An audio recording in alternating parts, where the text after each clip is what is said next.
Everyone, a very warm welcome. You are watching Gravitas with me, Molly Gambhir. Let's get started.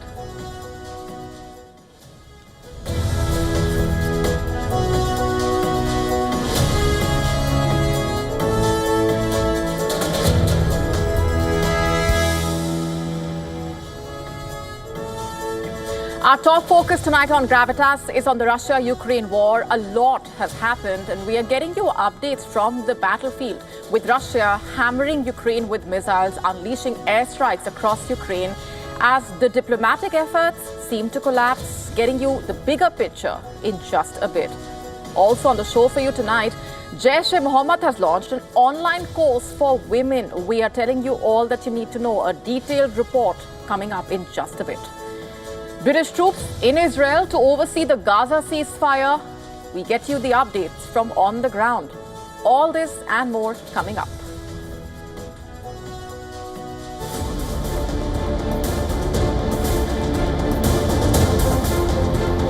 Messages from Trump. Kyiv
Fire and fury in the skies over Ukraine. Russia hammering the country, unleashing airstrikes across Ukraine. Diplomatic efforts seem to be collapsing.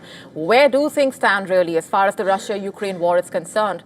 Ukraine is fighting back with the British missiles that just penetrated deep into Russian territory. A lot is happening. 13 killed, dozens injured in Ukraine. The cost of the war rising once again, as Russia seems to push for total victory. Take a look.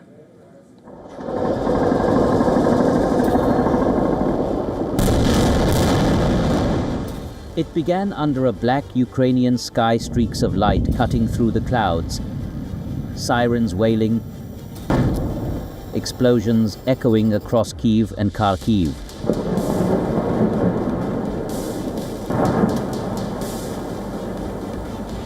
Flames erupt as Russian missiles and Shahid drones rained down in a coordinated overnight assault. The skyline burns orange, windows shattered, streets turned into rivers of fire and debris. In Kyiv, emergency teams scrambled through the chaos, pulling survivors from collapsed apartment blocks. There was a huge explosion wave. When I got out of my bed, I saw the neighbor's house on fire. It was so fast and so powerful that I thought it was a drone with a powerful explosive. You can see all the boards of the fence ended up on the roof. All the windows are blown out, even those that were covered with the curtains. We heard a loud explosion and then the glass started to fall and then everything was caught in the rain of fire. The fire drops were everywhere. It was very scary for kids. I never thought that this could happen in our neighborhood. In Kharkiv, entire neighborhoods lost power. The thud of detonations rolled for hours. The children were very scared. They cried. We calmed them down. One girl had minor cuts. I provided first aid. We evacuated the children to the shelter and calmed them down as they were crying. Children are children. They asked for their parents. They were worried and scared. They were shaking and they were stressed out.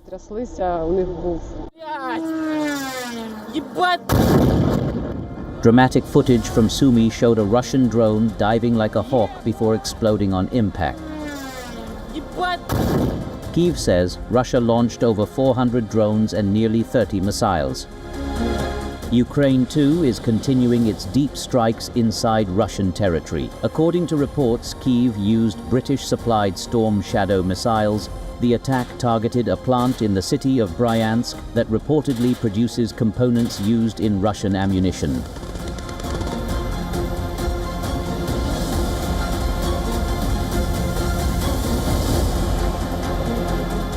In Oslo, President Zelensky has backed US President Donald Trump's proposal to make the current front line the basis for negotiations with Russia, but doubts his Russian counterpart Vladimir Putin would accept it. How now to go to political decisions? I mean, peace negotiations, diplomatic way, how to stop Putin. That's why we had a long conversation. After our conversation, you saw messages, public messages from Trump. He proposed stay where we stay and begin conversation. I think that was good compromise, but I'm not sure that Putin will support, and I said it to President. Now, hours after Trump announced that he was not going to waste time when queried on the Budapest meet with Putin, the Russian side maintains that preparations for Putin-Trump meeting continue, but no date has been decided yet. As diplomacy gathers pace, the war continues. The front lines remain static. The killing doesn't stop. The war, it seems, is not slowing down, it's accelerating. Russia and Ukraine are now fighting not just for land, but for endurance. Bureau Report, WION World is One.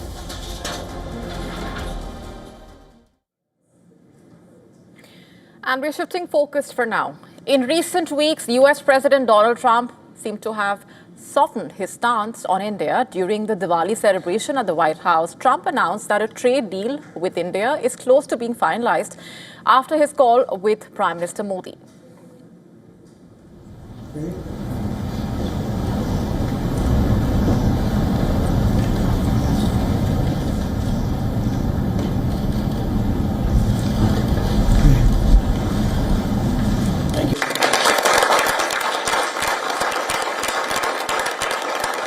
A great conversation.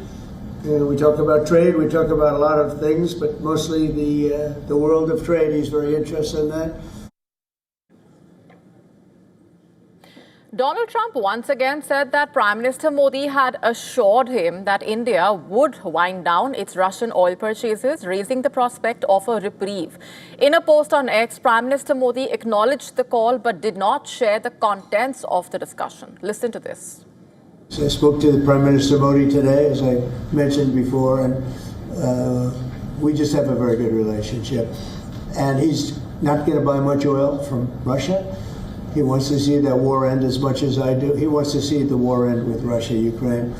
And as you know, they're not going to be buying too much oil. So they've cut it way back, and they're continuing to cut it way back.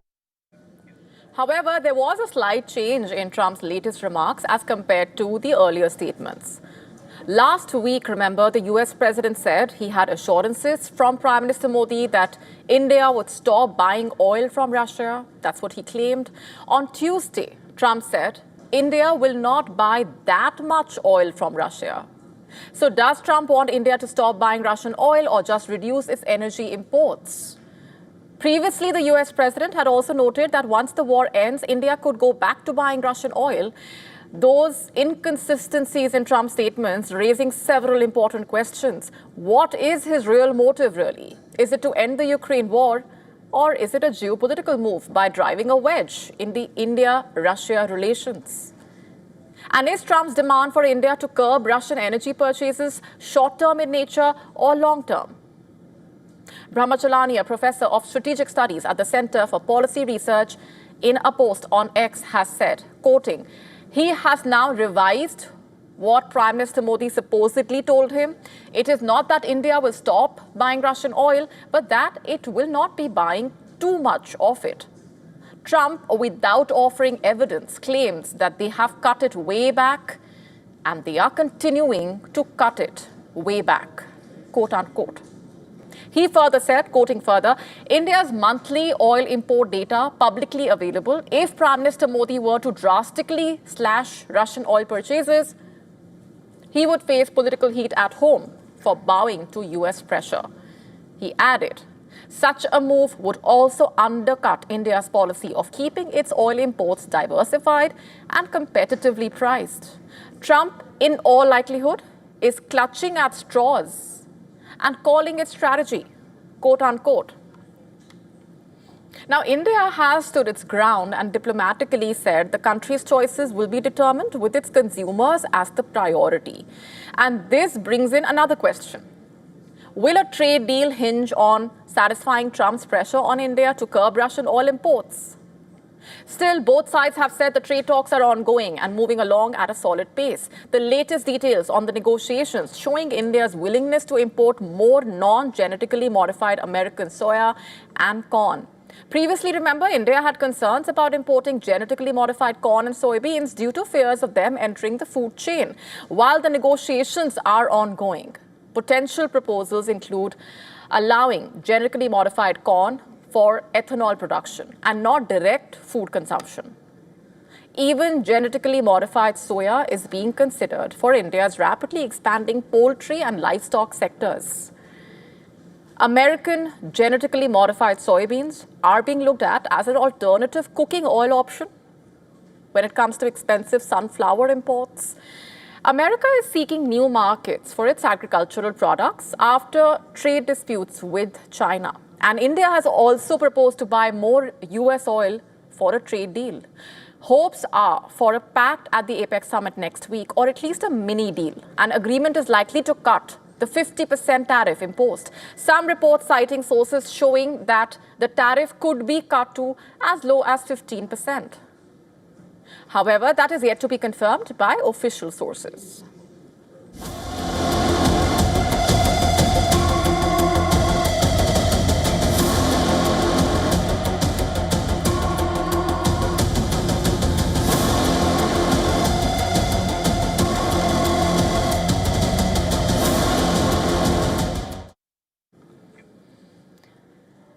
The terror group Jaish-e-Mohammed has launched a new online program to collect funds and recruit women into its newly formed female brigade. According to documents that have been seen by WION, Jaish-e-Mohammed has created a 40-minute daily online training course.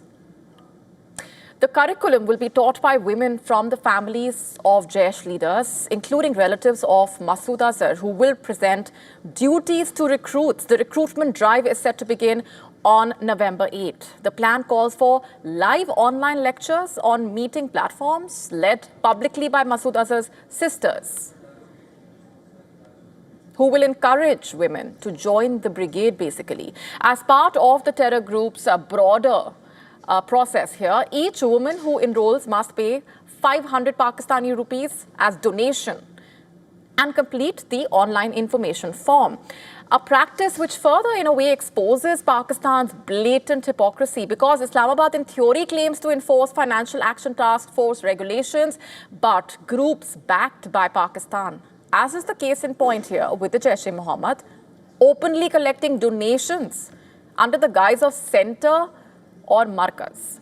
And now they are simply disguising their fundraising under the banner of online classes. As per sources, the group's decision-making body includes Masood Azhar's younger sister, Safiya, and Afrira Farooq, the wife of Omar Farooq, who, remember, executed the Pulwama terror attack before being killed in an encounter with the security forces. While Masood Azhar has given the overall command of the women's brigade to his younger sister, Sadia Azhar, whose husband, Yusuf Azhar, was killed during Operation Sindoor earlier this year. Incidentally, in an address in Bahawalpur on September 27, Masood Azhar openly appealed for funds, which was soon followed by his announcement on October 8 about the formation of this women's brigade. And just last Sunday, an event was held in Rawalkot, Pakistan-occupied Kashmir, for recruiting women into this newly formed brigade. And according to sources, Jaish-e-Mohammed is targeting the wives of its commanders and economically vulnerable women studying at its religious centers in Bahawalpur, Karachi, Muzaffarabad, and other parts. As per sources, Jaish-e-Mohammed is exploiting extremist social norms that by tradition discourage women from appearing alone in public by shifting recruitment online, a method modeled on other extremist groups like ISIS, Hamas, that have used female units for frontline and suicide operations alongside its male brigades. Jaish-e-Mohammed online move stripping away accountability because recruitment is now traceable, fundraising is now documentable, and the hypocrisy is for everyone to see. It's obvious now. The question is simple. Will authorities in Pakistan treat these digital classrooms as the threat that they really are, or will they allow them to be groomed and flourish in plain sight with state-sponsored backing?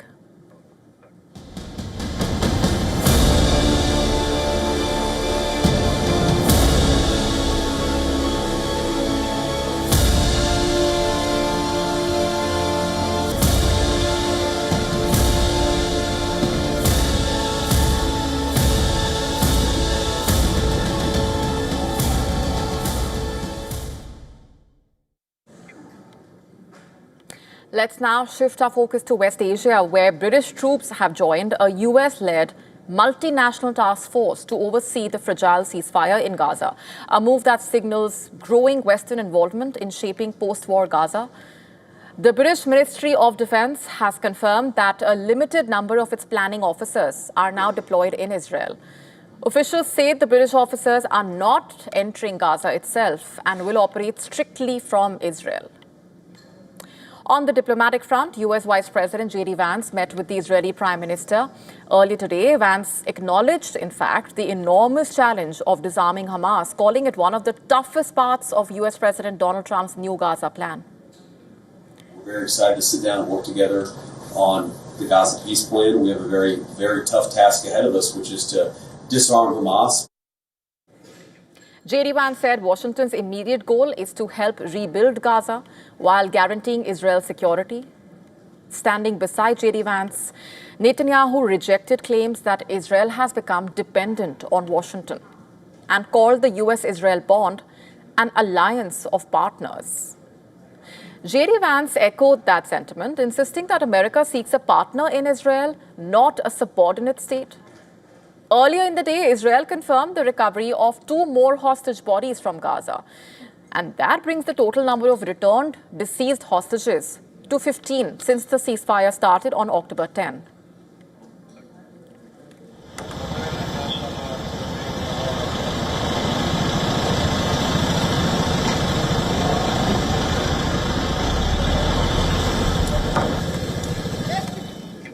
In fact, J.D. Vance also made it clear that the United States has no intention of sending troops into Gaza. Any foreign deployment on Israeli soil, he said, would require full approval from Israel. In fact, the US Vice President expressed optimism, describing the ceasefire as holding better than expected. According to the Israeli government, the US Secretary of State will be visiting Israel from Thursday. And during his visit to Israel's southern city of Kiryat Gat, J.D. Vance praised the progress made since the ceasefire took effect. We've seen the past week gives me great optimism the ceasefire is going to hold. And if we get from where we were a week ago to a long-term, durable peace between Israel and Gaza, there are going to be hills and valleys. There are going to be moments where it looks like things aren't going particularly well. But given that, and given the history of conflict, I think that everybody should be proud of where we are today. Outside the U.S. Embassy, families of the deceased hostages staged a peaceful demonstration urging continued American pressure to recover the bodies. Action! Bring them home! Bring them home!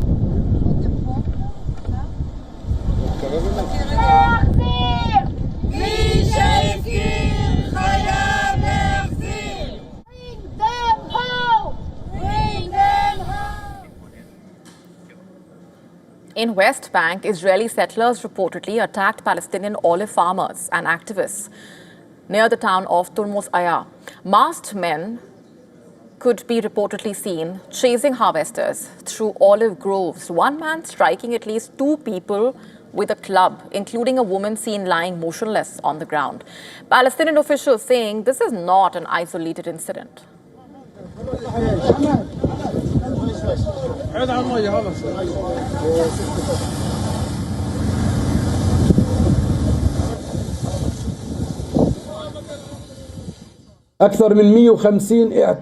than 150 assaults since the beginning of the season, and we are talking about the first week of the olive picking season. More than 40 thefts of olive fruits and picking tools have occurred throughout the West Bank. More than 700 olive trees, and I am speaking since the beginning of the season, have been uprooted, broken and poisoned, all concentrated in the Hebron, Ramallah, Jenin and Jordan Valley areas.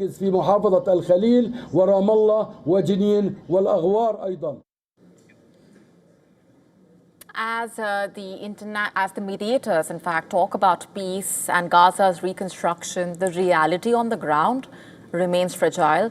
The ceasefire may be holding for now, but its survival depends on rebuilding not just Gaza, but perhaps faith in peace itself.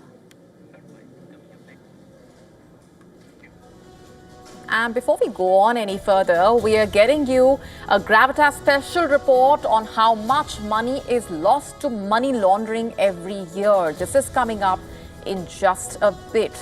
We tell you what new research says.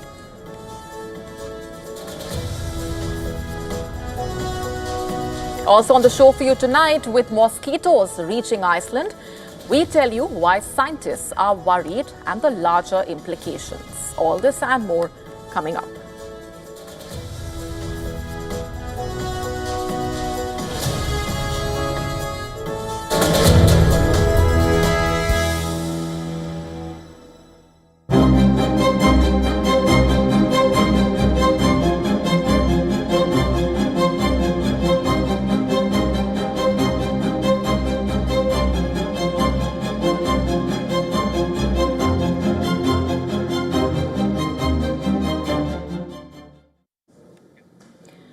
Our next story is about money laundering.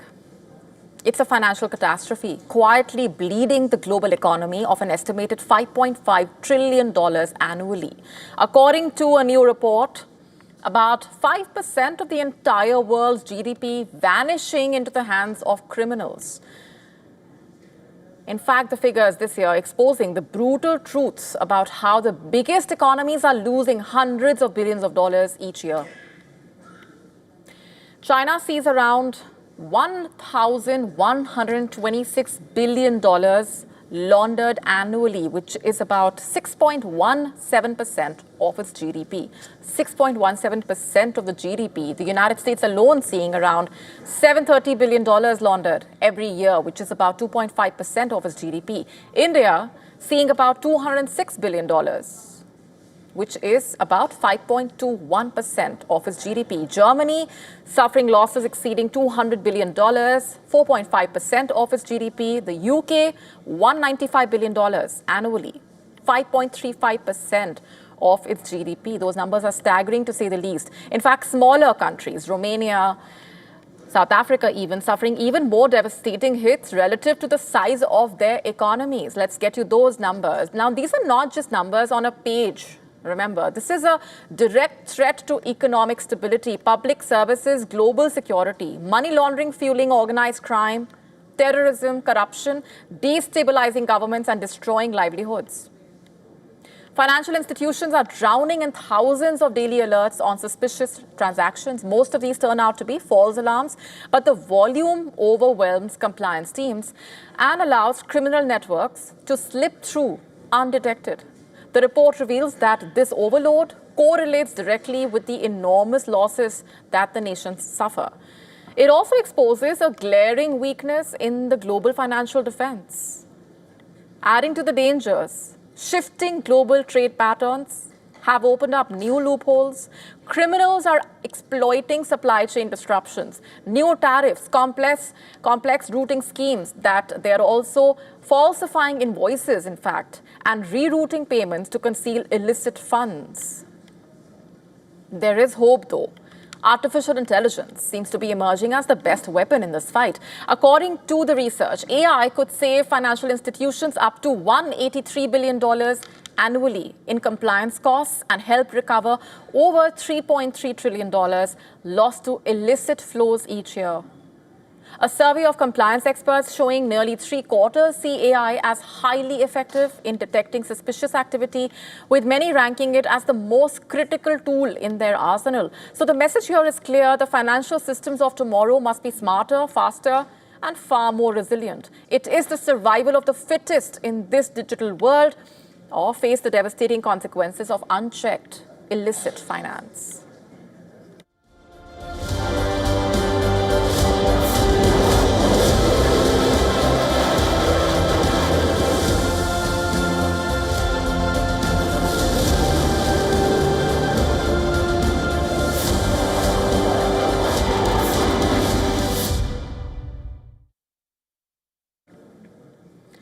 A significant NATO nuclear exercise currently underway in Europe, a high-stakes drill involving cutting-edge fighter jets, strategic bombers, coordinated operations across multiple allied nations. The operation, known as Steadfast Noon, is taking place this year from the Netherlands, with Volkel Air Base as a central hub, F-35 stealth fighters and other aircraft capable of carrying conventional and nuclear weapons participating in this 2-week exercise, now in full swing. The United States is playing a key role alongside 13 other NATO allies. In total, 71 aircraft from 14 countries involved, advanced fighter jets, surveillance aircraft, refueling tankers are being used. The US, UK, which are both nuclear powers, are essential to NATO's nuclear deterrent strategy, remember. Supporting flights are also being staged from the airbase in Belgium and also the one in the UK. The bulk of the training taking place in international airspace over the North Sea, which far from the front lines with Russia. The mission here is to rehearse the protection and the deployment protocols of NATO's nuclear forces. It is to ready the NATO forces long before any potential use is even considered. And while no nuclear weapons or live munitions are used during the exercise, the scenarios are carefully crafted to simulate situations where nuclear force might be part of a response. We've long not talked about this, but it's certainly time that we talk to our publics about it. We've seen continued rhetoric from Russia, and again, this isn't saber rattling. This is about demonstrating that we can do this on any given day.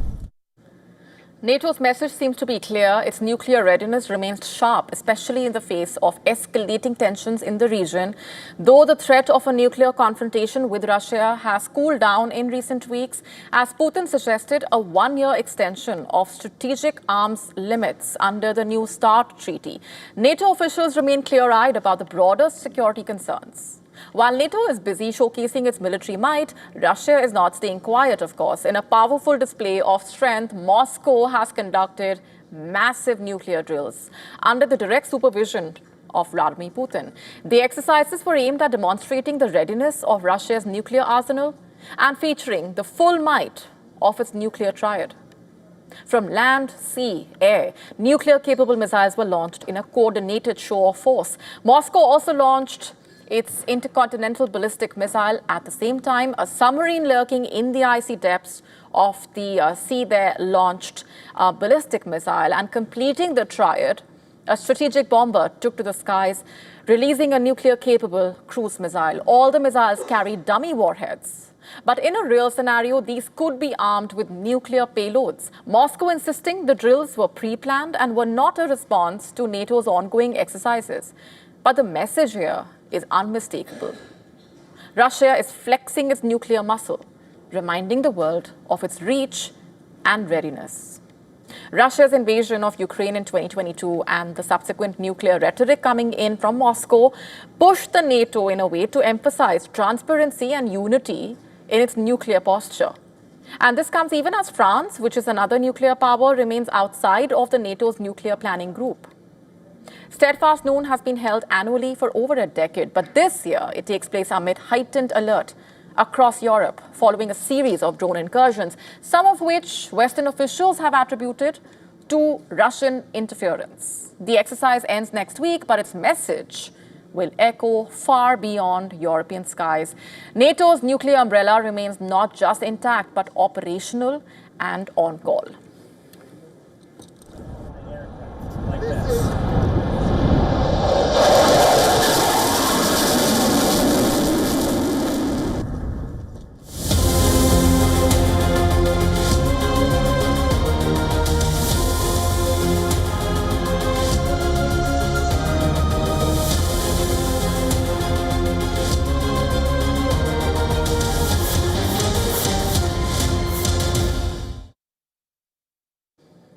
It seems to be a grim deja vu for Delhi.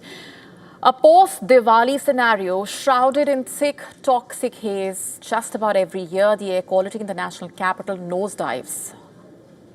But this year's levels have also attracted a lot of attention and are extremely alarming. The sky turned grey, the air thick and choking. Many complained of breathing issues, burning eyes, general discomfort, even those without pre-existing conditions. The AQI of the last 2 days, alarming. The situation was worst on Tuesday. Nearly 2 crore residents of Delhi woke up to what was the worst post-Diwali air quality in the last 4 years, taking Delhi to one of the top of global pollution charts. At one point, Delhi was not just India's most polluted, it was amongst the most polluted major city in the world. While India's own Central Pollution Control Board reported Delhi's AQI at 351, placing it in the very poor category, Swiss monitoring group recorded a staggering 1121, classifying the air as hazardous. And that stark difference is not due to error, it's about methodology. India's AQI scale is basically capped at 500. Anything above that is simply clubbed under the severe category and signals a public health emergency. On the other hand, IQ Air uses a tighter and more granular global scale where anything above 301 is labeled simply hazardous and indicates extremely unhealthy air. So what's causing this toxic spike is the immediate question. Of course, a lot of factors there. Despite bans and advisories, loud and bright celebrations once again were witnessed. Perhaps one of the biggest contributors being the stubble burning, a practice where farmers set fire to crop residue in nearby paths. This large-scale burning releasing harmful particulate matter and gases into the atmosphere, which then drift into Delhi NCR, mixing with the local emissions to form the toxic haze which Delhiites are now breathing. Between September 15 and October 21, 1,729 stubble burning cases were recorded across 6 states: Punjab, Haryana, Uttar Pradesh, Rajasthan, Madhya Pradesh, Delhi there as well. Uttar Pradesh topped that list with over 600 cases. Punjab, often the focus of this pollution story, recorded 415 incidents. In fact, for Delhi, the smoke has not cleared, and it won't unless real action replaces rhetoric and the political questions.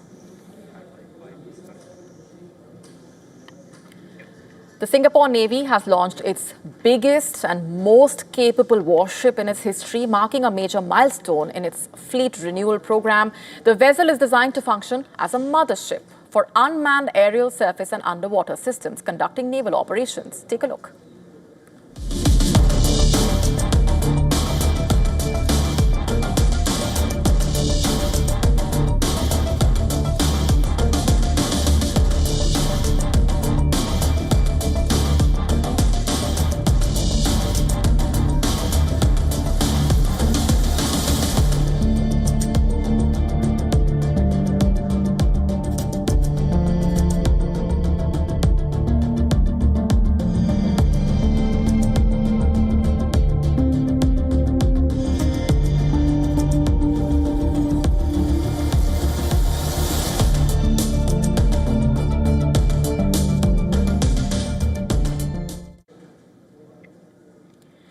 AI took the white-collar jobs, now robots coming for the blue-collar ones, it seems. From warehouses to factories, the age of human labor is collapsing. Humans are watching as machines seem to be in question and taking over several aspects of our lives. Take a look. They work 24 hours. They never sleep. They don't take breaks. They don't unionize. And Amazon just decided they are better than you. 600,000 workers gone by 2033. According to reports, by 2027, Amazon will eliminate 160,000 jobs, and in next 6 years, over 600,000 positions that would have existed simply won't. The company will double its growth in sales, but it will halve its workforce. The mathematics and economics are merciless. The savings, 30 cents per item, multiplied across billions of packages, that's $12.6 billion saved between 2025 and 2027.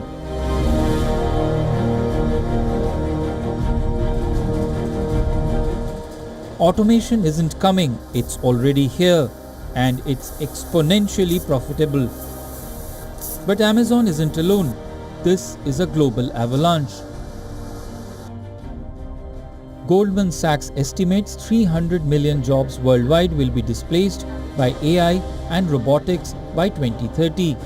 The World Economic Forum predicts 92 million jobs will disappear, while 170 million new ones emerge, a net gain of 78 million. But here's the catch. 77% of new AI jobs require master's degrees. And who are the displaced workers? They are warehouse packers, cashiers, customer service agents, data entry clerks. They are not equipped for the transition. Japan has already lost 490,000 warehouse and assembly jobs to robots. China has restructured 1.2 million manual labor positions into tech-assisted roles. South Korea replaced 20% of factory workers with AI-enhanced automation in 2 years. In the UK, about 8 million jobs, that's 11% of full-time roles, were affected by AI in 2024 alone. We built an economy on the promise that technology creates more jobs than it destroys. History supported that. Every industrial revolution generated new opportunities. But this revolution is different. AI doesn't just automate tasks, it automates thinking. Robots don't just replace muscle, they replace judgment. Bureau Report, WION World is One.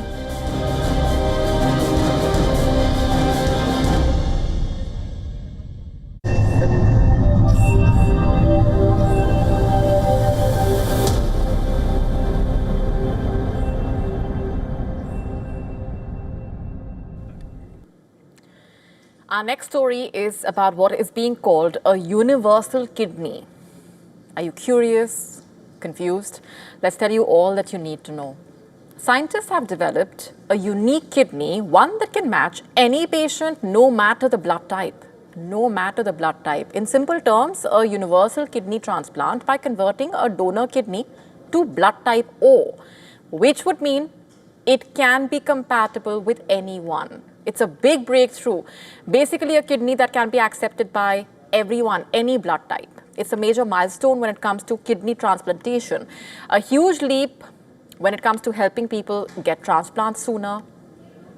In case you are not aware, the process involves matching the kidney with the blood type of the patient, usually. And this breakthrough could change that, which in turn could mean more available donor organs and a boost in the transplant success rates. Published in Nature Biomedical Engineering, this comes after over a decade of work, in fact. Let's just break this down further. Type O patients make up over half of kidney wait lists. What does that mean? A longer wait, because type O kidneys are a lot in demand. And this breakthrough could transform organ transplants and save lives. Just for context, in late 2023, researchers demonstrated the first successful transplant of a converted kidney into a brain-dead recipient, where it worked well, without rejection, for several days. And with this latest breakthrough, the question is what lies ahead, what happens here onwards. There would be regulatory approvals and clinical trials. All this could lead to a massive transformation that could actually impact thousands of lives. Shifting focus, the Arctic chill once kept them away. Now even Iceland is witnessing mosquitoes. For the first time in recorded history, mosquitoes have invaded Iceland. Our next story telling you why scientists are worried and they are studying this phenomenon. Take a look.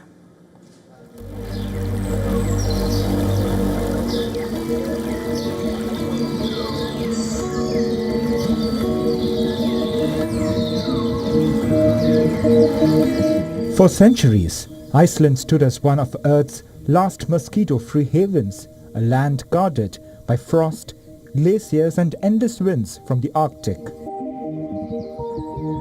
Now that barrier has been breached. Scientists have confirmed the first ever discovery of wild mosquitoes on the island, a startling development that has both locals and researchers on edge. The findings came from Bjorn Halderson, an amateur insect enthusiast who was studying moths in the glacial valley of Kyiv. About 20 miles north of Reykjavik, what he caught instead could rewrite Iceland's natural history. 3 tiny intruders, 2 female and 1 male mosquitoes. The insects were identified as Culiseta annulata, a hardy species common across Europe and North Africa, and one that can withstand freezing winters, even surviving in ice-crusted ponds. Until now, Iceland shared its mosquito-free status only with Antarctica, thanks to its bone-chilling winters and scarce standing water, a crucial breeding ground for mosquitoes. But now warmer temperatures, record-breaking summers, and shifting weather patterns appear to have tilted the balance. This past May saw Iceland's highest temperature ever recorded at 26.6 degrees Celsius, marking a turning point for the island's fragile ecosystem. Iceland is warming at 4 times the rate of the rest of the northern hemisphere. Glaciers have been collapsing and fish from warmer southern climes such as mackerel have been found in the country's waters. Mosquitoes are not merely annoyance, they are among nature's most efficient survivors. There are over 3,500 species worldwide, found from tropical jungles to Arctic tundra. Their ability to adapt, evolve and exploit new environments is unmatched. A dark reminder of how fast Earth's climate is changing. Iceland's mosquito invasion may seem small, but it signals something enormous. Even the coldest corners of the planet are warming enough to welcome creatures that once couldn't survive there. The ice fortress has cracked and life, as always, finds a way. Bureau Report, WION World is One.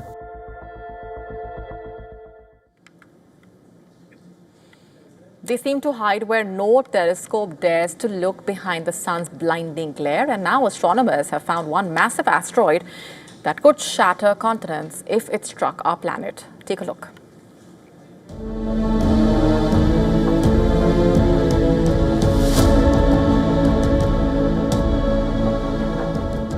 Imagine a mountain of rock 2,300 feet across, hurtling through space at 100,000 kilometers per hour. Now imagine not being able to see it until it's already on top of us. That's the nightmare scientists warn could come true after discovering a gigantic asteroid hiding in the sun's glare, a region so bright that telescopes on Earth can barely look.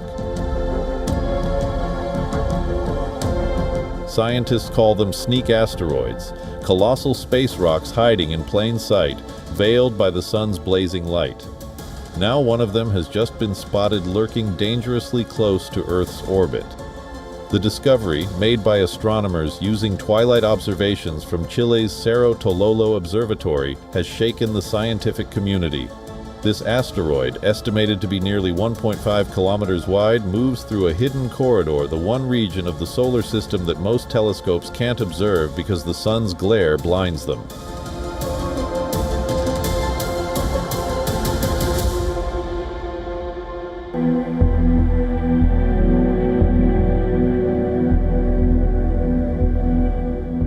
This new space rock is only the second known object with an orbit entirely within Venus's orbit. It also crosses Mercury's orbit and completes a trip around the Sun in only 128 days. These are classified as Atira asteroids, which are near-Earth objects whose orbits are entirely confined within Earth's orbit.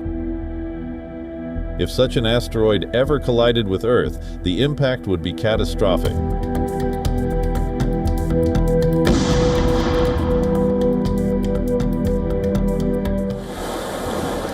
It could trigger global shockwaves, tsunamis thousands of feet high,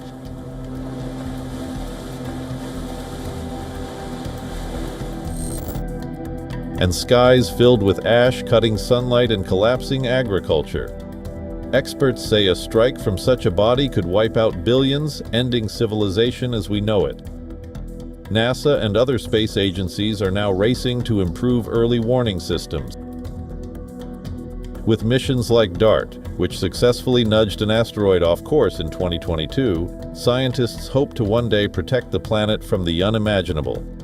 For now, the universe reminds us it's watching, and sometimes what we can't see is what can end us.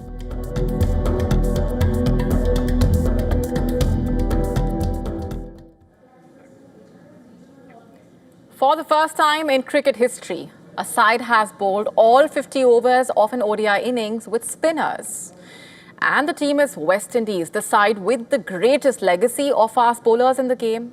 West Indies beat Bangladesh in Dhaka in a thrilling super over victory. West Indies lost the first ODI on the same pitch, and for the second match, they went all in with their spin strategy. Bangladesh pitches heavily favor spinners, even more so than any other country in the subcontinent.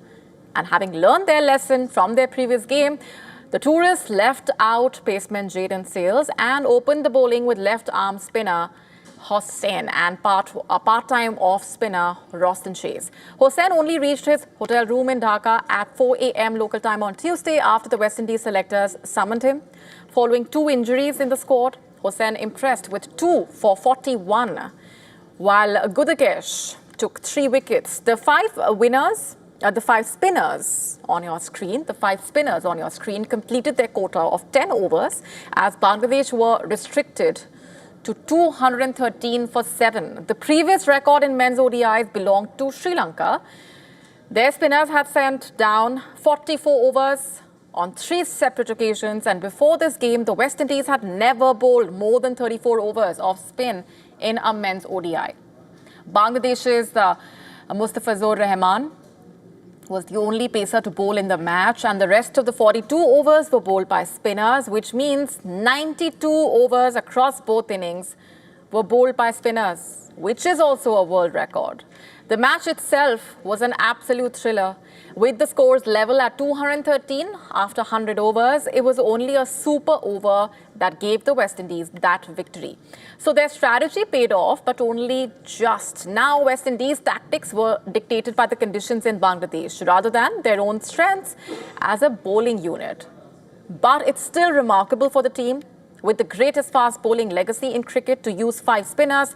In the 1970s and 80s, West Indies were the best team in world cricket. And one of the main reasons for their success was their fast bowling unit. The 4 horsemen, Andy Roberts, Michael Holding, Garner and Colin Croft, widely regarded as the greatest pace attack of all time, while Malcolm Marshall is also among the greats. If the current spinners can even match half of their achievements, it could lead to a revival of West Indies cricket.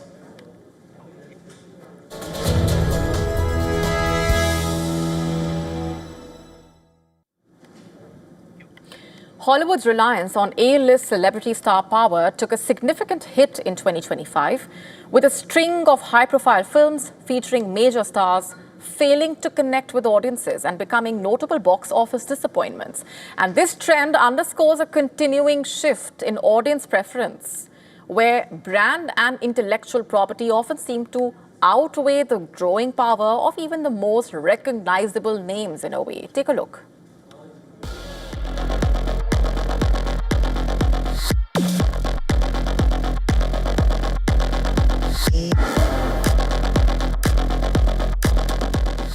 "2025 is one of those rare years when top stars from Hollywood, Tom Cruise, Brad Pitt, Leonardo DiCaprio, Colin Farrell, Dwayne Johnson, fill the movie theaters with their respective releases. While Cruise and Pitt managed to cross the coveted $600 million mark, the autumn season in particular saw a quick succession of financial underperformers featuring an ensemble of top-tier talent. Movies starring actors like Margot Robbie, Colin Farrell, Dwayne Johnson, Emily Blunt, Channing Tatum, Kristen Dunst, Jennifer Lopez, Julia Roberts, Andrew Garfield, Keanu Reeves, and Seth Rogen collectively struggle to find a substantial audience. Let's take a look at some of the highest paid actors from Hollywood who failed to impress the crowd.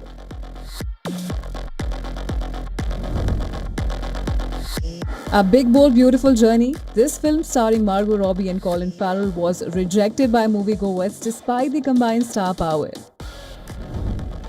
The Smashing Machine, featuring beloved action star Dwayne Johnson and Emily Blunt, failed to draw in the expected crowds. Although the movie enjoyed a grand premiere at the Venice Film Festival, the Dwayne Johnson starrer failed to become a crowd puller. The same can be said for After the Hunt, the thriller featuring Julia Roberts as a prickly college professor, which enjoyed a star-studded premiere at the Venice Film Festival, also struggled commercially. Roofman, starring Kristen Dunst and Channing Tatum, also did not achieve a meaningful financial run. Ballerina, the John Wick spin-off led by Ana de Armas and featuring an appearance by Keanu Reeves, underperformed compared to its franchise predecessors. Even a drama starring Leonardo DiCaprio with support from Sean Penn, that is the movie One Battle After Another, struggled to turn a profit on its theatrical run despite its respectable worldwide gross. In 2020, South Korean director Bong Joon-ho shot to international fame with his Oscar-winning film Parasite. However, his next directorial, Mickey 17, starring Robert Pattinson, failed to break even on its reported $118 million budget. Disney's live-action remake Snow White starring Rachel Zegler and Gal Gadot was a major financial loss for the studio, reportedly losing an estimated $165 to $200 million globally. The consistent underperformance of films with major stars suggests a market saturation of non-IP. Adult-driven dramas and comedies, as audiences continue to gravitate towards pre-sold franchises, sequels and reboots. Industry analysts note that in 2025, it was largely original. Non-IP successes like Sinners and Weapons that managed to break through, often appealing to specific genres rather than relying solely on the star system that once dominated Hollywood.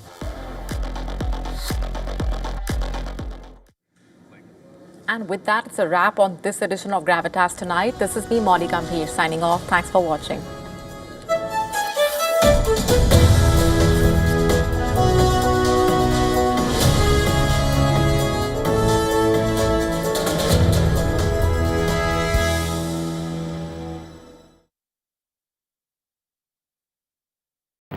Rashtriya Swayamsevak Sangh. To some, it's an extreme ideology. To others, it's the very soul of India. To some, it's rebellion. To others, it's a principle of nation building. Coming soon to challenge perceptions in RSS Centenary Year, Kesariya at 100.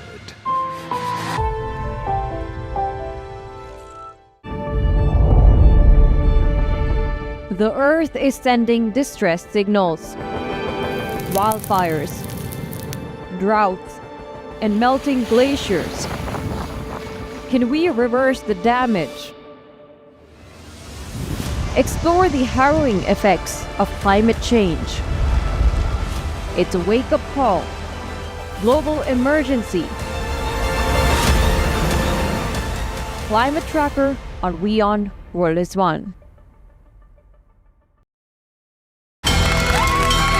From the bustling trading floors of Wall Street to the vibrant exchanges of Asian stock markets. WION breaks it down for you to make sense of what's happening, as we reveal the key factors behind events, strategic battles, and the game-changing business decisions that shape the world. We bring you all of this and more on World Business Watch. WION, India's global voice, the channel that brings you the biggest stories from across the world through India's lens. Now available in more than 190 countries worldwide, because we believe that the world is one. Watch us in Africa, Europe, USA and Canada, South America, Asia Pacific, Middle East and North African regions. Also available on these digital platforms across the world. WION. World is one.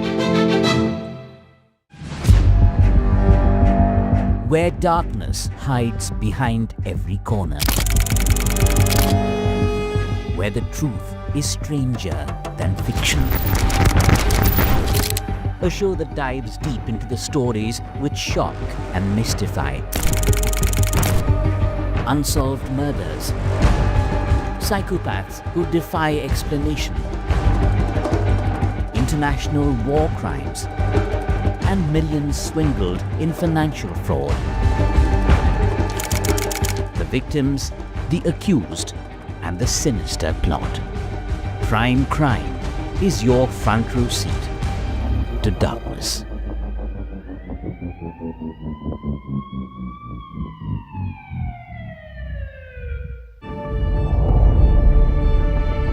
The Earth is sending distress signals.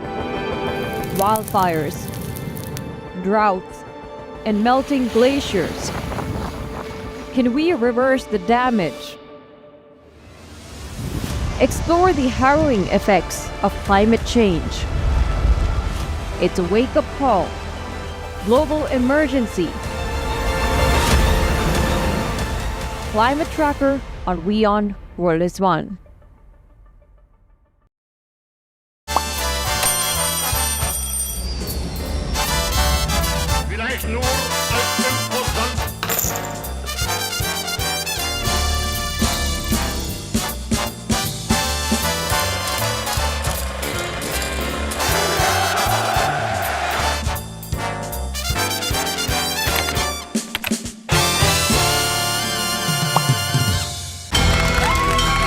From the bustling trading floors of Wall Street to the vibrant exchanges of Asian stock markets, WION breaks it down for you to make sense of what's happening, as we reveal the key factors behind events, strategic battles, and the game-changing business decisions that shape the world. We bring you all of this and